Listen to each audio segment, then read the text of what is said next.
Welcome back to Capitol Tonight. 4 state lawmakers were on the front lines of the Harvey response efforts. They serve in the Texas State Guard, which was called up alongside the Texas National Guard. Representative Tony Dale of Cedar Park was one of them, and he joins us now. Thanks so much for being on the show. Glad to be here. You're a major in the State Guard, and what was this like for you to be called up? When were you called up? How long were you stationed, and where exactly did you serve?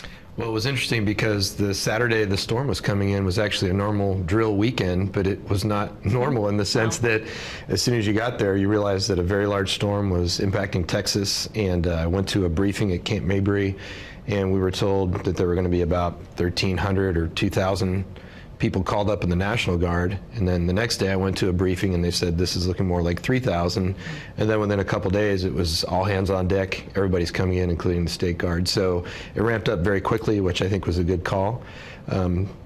I did some missions at Camp Mabry, logistics, getting people out the door, and also contacting all the lawmakers that were in the impacted zone. We called all the members of the House and Senate that were impacted, talked to many of them in person, reminding them how to follow their emergency procedures, to work through their county judges to get assistance, and ended up in Victoria helping pass out food and water and ice to people, which was interesting to see, but also very rewarding to be able to give that kind of assistance to people, and went to the big NRG shelter in Houston as well. What were the accommodations like, and what were the spirits like of people being there so close to them after all of this tragedy struck?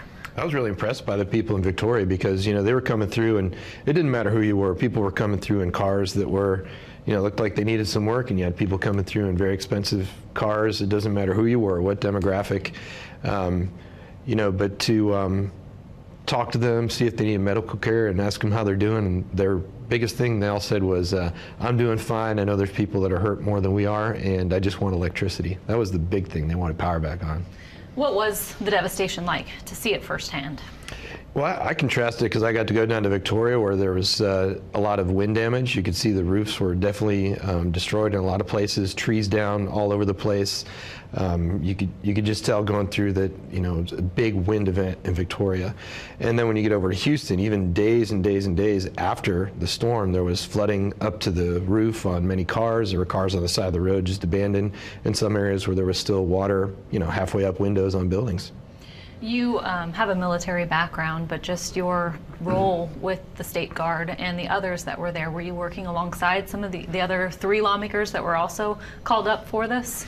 Yeah, Phil King and Briscoe Kane and Cecil Bell and I serve in strategic initiatives, part of the headquarters, although Cecil Bell is an engineer by trade, and he's been going out helping get water treatment plants back up online. So it's an incredible mission where, your city is impacted and you can't provide water, but the person that probably does that job, their home's probably flooded out too, or they've got damage and they got to take care of that. So the State Guard can come in and supplement that kind of need in the city and get things back up and running. So that's what he's been doing, which is really wonderful work. Yeah, good to see all of you guys out there helping out.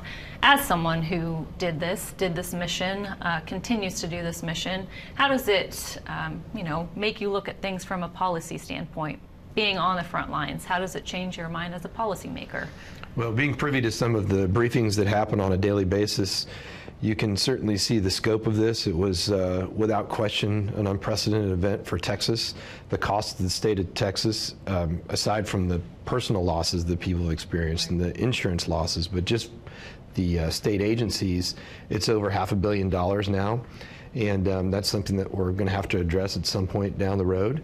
But I can tell you that the Texas Department of Public Safety, the military forces, the Department of Emergency Management have performed admirably, along with other state agencies as well. This is almost every agency has some role in this, and they've been doing a fabulous job. I'm very, very impressed. Where do you stand? There's been question over whether or not to tap the rainy day fund to help out with this, and whether you guys should be called back for a special session to decide to do that. Where do you stand on that issue? Well, I think the governor's already talked about this and said he doesn't think that a special session is necessary. I think he's probably right, because we knew during the debate over the budget this last session that the Legislative Budget Board has the authority to move some money around. We also just started our new fiscal year, so the agencies have money to work with. Now, whether that's going to be sufficient all the way through, we'll have to see. But I think we've got some flexibility in our spending tools now. It would not surprise me if members of the legislature felt that this was an appropriate use for rainy day fund down the road. We gave money for Bastrop fires, which was a big event that impacted Bastrop County with rainy day funds. So there's a precedent for this. Biggest changes you see moving forward from what you were able to experience firsthand with regards to what lawmakers need to address to better prepare for the next one? While we never want to see that in our lifetime, just things that lawmakers can do, steps that can be taken this next time around.